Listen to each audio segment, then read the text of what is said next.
Good morning, grade 3, and a warm welcome to the maths class. Well, children, can you recall what did we do last time? Yes, we did. We were doing, children, subtraction, right? Okay. Now, who would remind me what is subtraction? Yes. Children, don't give me examples. You tell me how do you define or what do you mean by subtraction? Subtraction means to take away a smaller number from a bigger number. Remember this. Subtraction means to take away a smaller number from a bigger number. Now in subtraction, the bigger number is called as, what do we call the bigger number? Yes, minuend. Remember? Okay. And the number to be subtracted, that's called what, children? Subtrahend. Correct? Like, for example, if I have 9 less 3. So what's 9, children? The bigger number. That's my minuend. The smaller number is called what? Yes? Subtrahend. And the answer, when I minus, okay? 9 minus 3. So this answer over here, 6. What's that called? That's the difference. The result of subtraction is called the difference. Now children, last subtraction with subtraction without regrouping and subtraction with regrouping. Correct? Now who would tell me what is subtraction without regrouping? Yes, subtraction without regrouping is what? Without regrouping, children. That is where you don't borrow. Okay? Subtraction, this I am writing short form. Okay? Without regrouping. That is, we don't borrow. Okay? We don't borrow from the next place value. And the other one what we had done, children, is subtraction with regrouping. Remember this, children? What did we do in this? In this we need to borrow. We need to borrow. So that's why we called it regrouping, because the place value change. Once you borrow from the next place value, the place value change, and that's why it is called as subtraction with regrouping.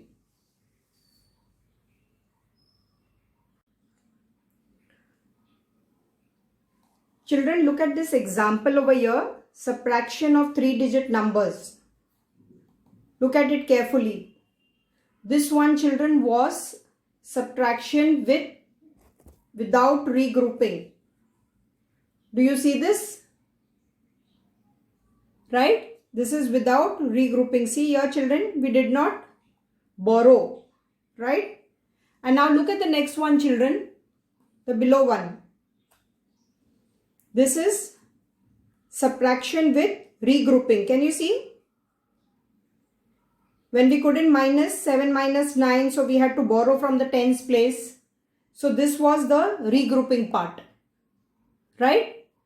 Now today we are going to see, children, what I have observed is most of you are making a mistake with subtraction across zeros.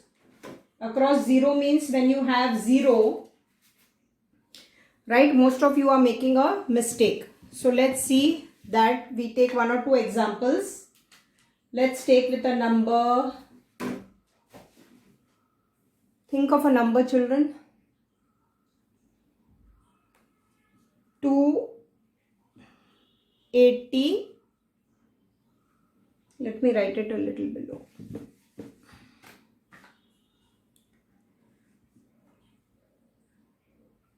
280 less, what do we take? Less 143. Less 143. Right? Now children, this is your units place, tens place and your hundreds place. Right? So this is your units, this is tens, and this is hundreds place. Right? Now children, look here. Can I minus 0 minus 3? So I need to borrow, right? So from where will I borrow, children? I go to the tens place and I need to borrow. So I borrow here. I strike this 8 and what remains here, children? 7. Right? And this number of mine is now 10. Right? So 10 minus 3. Can I do 10 minus 3? Yes. All of you know your backwards counting. So this is 7. Right? Now I have 7 less 4. What's that? 3. And this is easy. 2 minus 1, that's 1. So my answer or my difference is 137. Now let's take another number with 0. Let's see. Let's take 909. Okay. Less 840. Now children, again unit tens and hundreds, right? Unit tens and then hundreds. Now children, look here. This is 9 minus 0. Let me just write this in the correct order.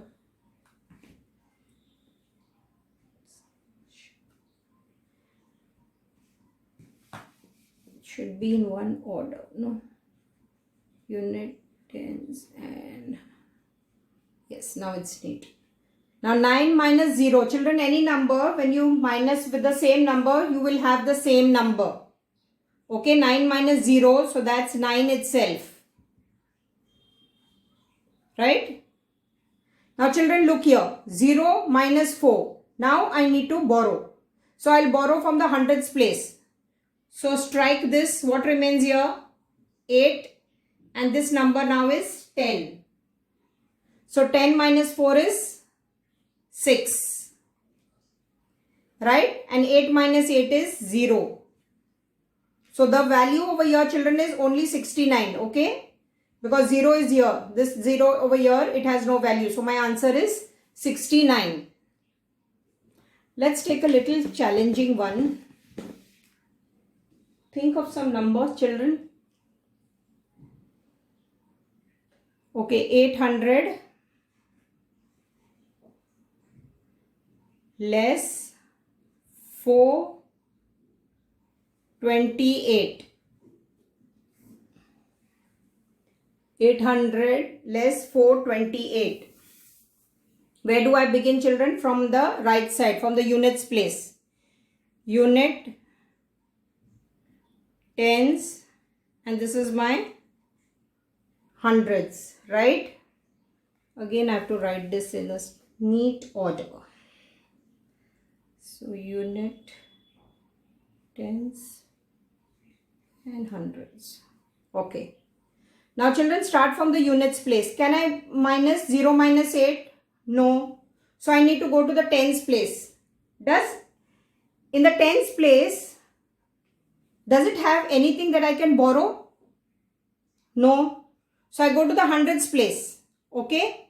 So if I take away 100, what remains over here? 7. Right? So that is 700. The value of 7 over here is 700. And over here, children, this is 1 over here. So that means this becomes 10. But now, children, look here. Here I see most of you making that mistake. Now here I need to borrow 1 for the units place. So I need to strike this. Remember to strike this, and this remains 9. Okay? And this now here is 10. Understand? So 10 minus 8. Now you can do this. 10 minus 8. That will give you 2. And 9 minus 2 over here. This will give you, yes, 7. Very good. And finally you have 7 minus 4. So that will be 3. So my answer is 372. That's the difference. So children, this was subtraction across zeros. This is where most of you make mistake. Now let's move to something new. Let's see what's the new topic. Now children, let's move to a new topic.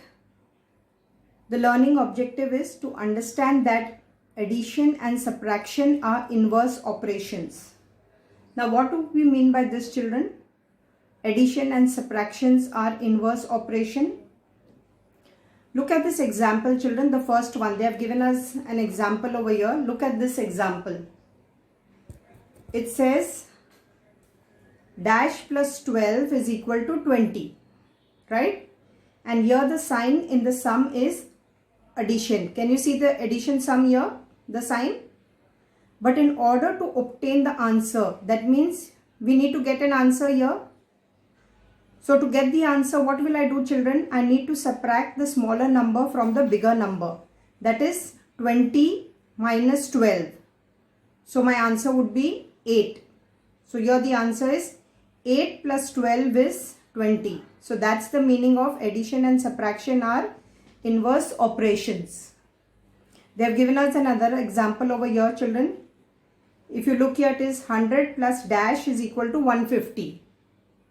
And here we get the answer by subtraction. Okay. First one, it was here was addition. So to get the answer, you did subtraction. Here it is addition. And to get the answer, we are subtracting. So you subtract 150 by 100, you get 50. So the answer is 100 plus 50 is equal to 150. That's the meaning of addition and subtraction are inverse operations. Let's take a few more examples, children, to understand this. Okay, children, we move with some, let's take a few examples. Let's start with simple ones. 5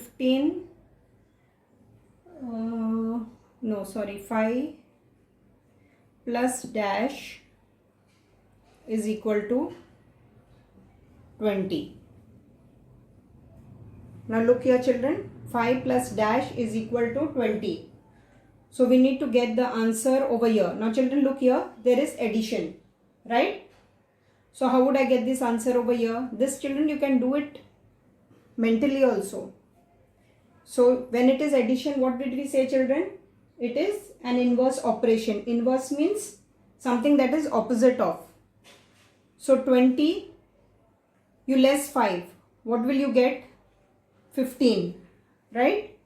Let me take another pen. So you get your 15. So 5 plus 15 is equal to 20. How did you get 15? When you subtract. That is 20 less 5. Right? Let's move to another example. Let's take simple only. 100. This was your first one. This is your second example. 100 plus dash is equal to 170. See here, children, addition. So that means we have to do subtraction. This also you can do it mentally. 170 minus 100. So that will be 70. How did you get this, children? We are doing the inverse operation. Inverse means something that is opposite of. So 170 minus 100, you get this as 70. Now let's move to something complex and a little challenging. Let's take the first one as this example 1. We take it as dash plus 6 is equal to 25. Now children, look here, addition. If it is addition, what will you do? That means it is an inverse operation, right? Here the sign in the sum is addition, right? Now you have to obtain the answer. To obtain the answer, we will subtract the smaller number from the larger number. So 25 less 6. Children, you can always make a rough column. If you are not comfortable, please make a rough column. 25. Not all of us can do it mentally. So you can always have your rough column. So now you cannot, so it's 1 and 1. So 15, you less 6, you get 9 and then 1. So your answer over here is 19. Right? So it is 19 plus 6. Let's take another one. Let's take this one.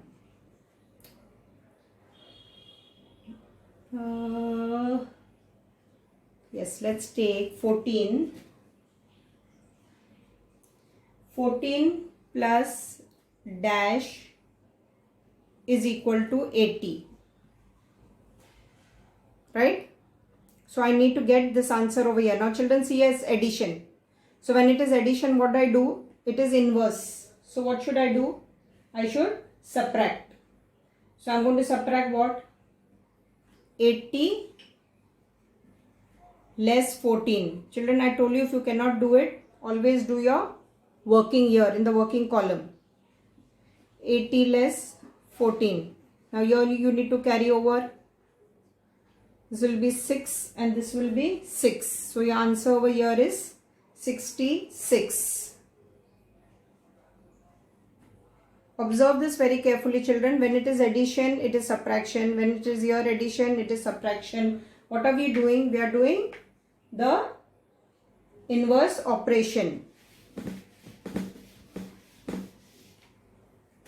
Let's take 64 add dash is equal to 150. Yes. Now tell me children, what are you going to do? We have addition here, okay? So we need to do subtraction. So what are you going to subtract? The larger number will come first and then the smaller number. 150 minus 64. Do it in the rough column. You can always maintain a rough column, children. So 10 less 4, that is 6. And then 14 less 6 will be 8. Right? So that's 86. So did you see your children? It was addition and your inverse operation was subtraction. So I think children you can do this. And remember, those of you who cannot do it mentally, you can always do it. Use the rough column and do it. So for your homework children, you will be doing page 27, that is exercise 17. Okay, you look here, it's page 2727, exercise 17. That would be your homework. So that's all children. Happy learning.